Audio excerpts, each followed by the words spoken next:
the folks here at Purdue University have been very welcoming this week, and we've been focused a lot on the future. But a viewer has a question about the growing interest of two-year degrees. Here's John Phipps.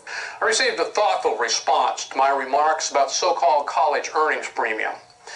To be fair with your comparison, the letter you based the discussion on was comparing college with a technical degree.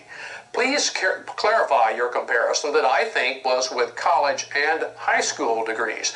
And that's from John DeVries in Enderlin, North Dakota.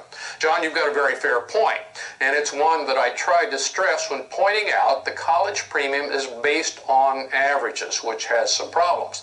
The majority of economic studies simply draw a line between college graduates on the one hand and non-graduates.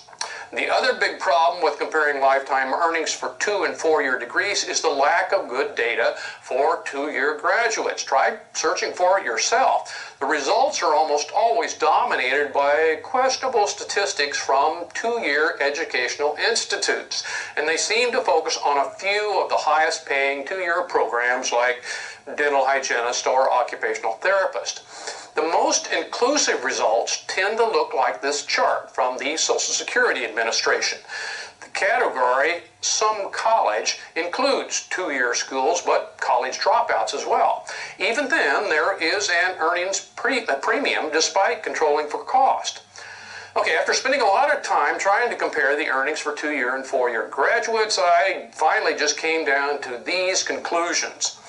First, the right 2-year degree can pay off better than many expensive 4-year degrees.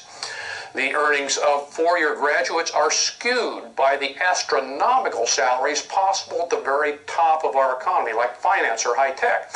It is extremely rare to find 7-digit salaries among 2-year graduates, for example. One hint is to always look for the middle earnings, the median, to compare rather than the average, the mean.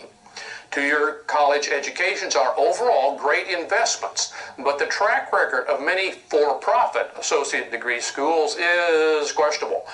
4-year colleges have their own problems as well, but not to that degree. The biggest key to a successful 2-year degree is being able to anticipate the job market for such a relatively narrow education.